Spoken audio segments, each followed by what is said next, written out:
Comment est-ce que vous allez? Est-ce que ça va aujourd'hui? Est-ce que tout se passe bien pour vous? Aujourd'hui, regardez, on parle de ça. On parle de la Redmi Pad, la Xiaomi Redmi Pad qui a été présentée il y a pas longtemps. C'est une tablette de Xiaomi. Alors, on avait déjà parlé de tablette de Xiaomi l'année dernière, mais là, on se parle d'une tablette très abordable, un tarif qui est canon, qui est pas trop cher. Ça reste toujours de l'argent, ça c'est une certitude, mais par rapport à ce qu'on retrouve, ça reste très maîtrisé. On se parle ici d'une tablette qui est disponible à partir de 279,99 € pour une version 3 Go de RAM, 64 Go de stockage, et on se parle également d'un tarif un peu plus élevé, je pense plus intéressant, et je vais vous expliquer pourquoi, à 299,99 € pour une version 4 Go de RAM, 128 Go de stockage. Autant vous dire qu'ici, on est à un petit peu moins de 300 € pour une tablette de Xiaomi, d'ailleurs pour une tablette de Redmi, parce que je ne sais plus dans quel pays Xiaomi et Redmi sont un petit peu séparés. C'est une marque, ici c'est Xiaomi qui le distribue. Redmi Pad, on regarde ça, on regarde si c'est intéressant, on y va, vous êtes prêts? C'est parti.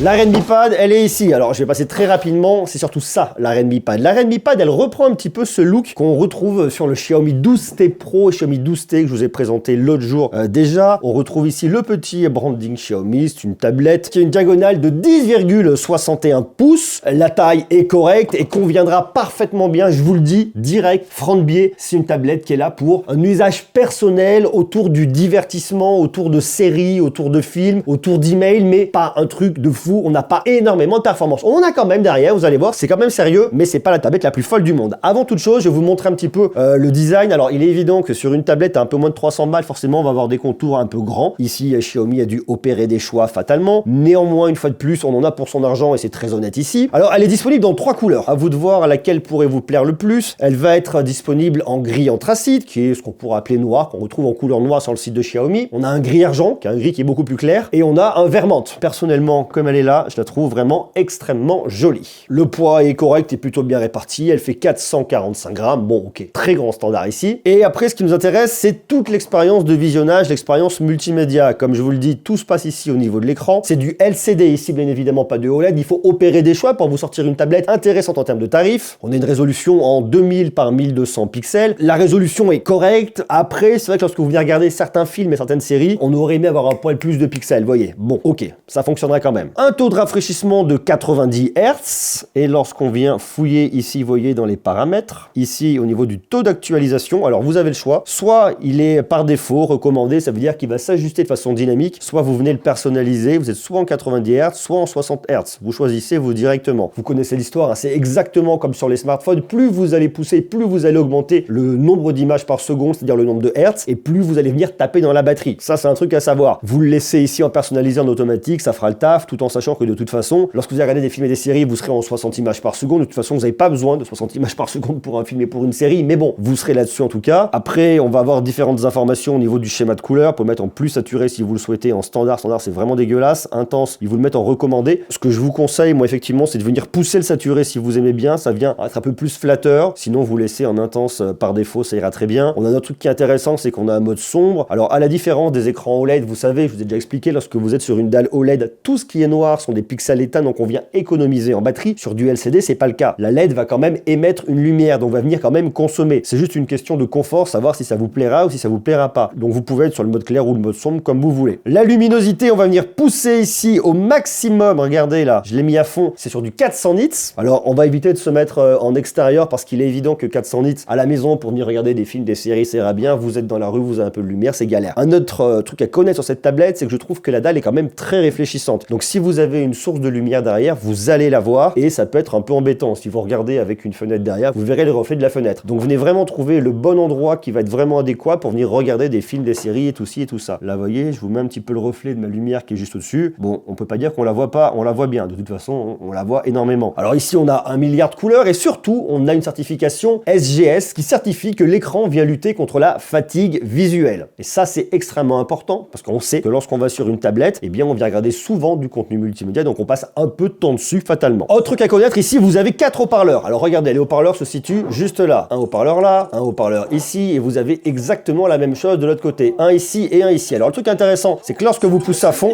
il y a du son.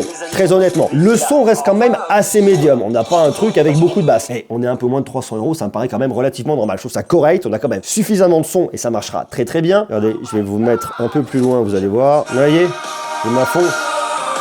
Franchement, il y a du son et c'est complètement correct. Alors après, si vous voulez venir l'écouter directement, non pas au travers des haut-parleurs, mais avec un casque, on est certifié iRaise Audio, donc ça c'est vachement bien. On est également certifié iRaise Audio Wireless. Et en plus de ça, vous avez du Bluetooth 5.3 pour venir vous connecter et appairer très facilement des écouteurs. Après, vous le savez, il n'y a pas de magie, hein. L'idée c'est d'avoir de bons écouteurs pour venir maximiser l'expérience audio. Tout en sachant que si vous voulez venir l'écouter comme ça, eh bien vous avez, regardez, c'est écrit ici, noir sur blanc, on est certifié Dolby Atmos. Ok, bon, rien à redire là-dessus. L'expérience audio est correcte et une fois de plus, à un peu moins de 300 €, on en a pour son argent. Maintenant, l'autre point qui est important, c'est la question de la performance. Qu'est-ce qu'on a sous le capot? On est chez Mediatek, on a un Helio G99 qui est gravé en 6 nanomètres. Je vous le dis, franc de biais, on n'a pas ici ce qu'il y a de mieux en termes de performance. Après, ça va dépendre une fois de plus de ce que vous allez prendre en configuration. Alors, cette tablette, elle existe en 3, en 4 et en 6 Go de RAM. Ce qu'on retrouve en France aujourd'hui sur le site de Xiaomi, elle est disponible en 3 et en 4 Go de RAM. Il est évident que le 6 Go de RAM, ça serait quand même venu aider, ça aurait été quand même beaucoup mieux. La techno de RAM, c'est de la LPDDR4X, qui est assez standard, mais c'est pas ce qu'il y a de plus foufou, mais ce qui me paraît aussi une fois de plus normal à moins de 300 €. Et il faut également savoir qu'en termes de stockage, vous avez soit 64, soit 128, soit 256 en UFS 2.2. On n'est pas sur les dernières technos, mais une fois de plus, il faut le mettre en perspective par rapport au tarif. Donc bon, ça sera cohérent et ça sera correct. Tout en sachant, et une fois de plus, sur le site de Xiaomi France, vous la retrouvez en 64 et en 128 Go de stockage. On n'a pas ici la version 256. Dans les faits, ça donne quoi? Alors, ça donne que si vous mettez un film, si vous mettez une série, vous êtes peinard, ça marchera bien. On va voir que certaines transitions, c'est pas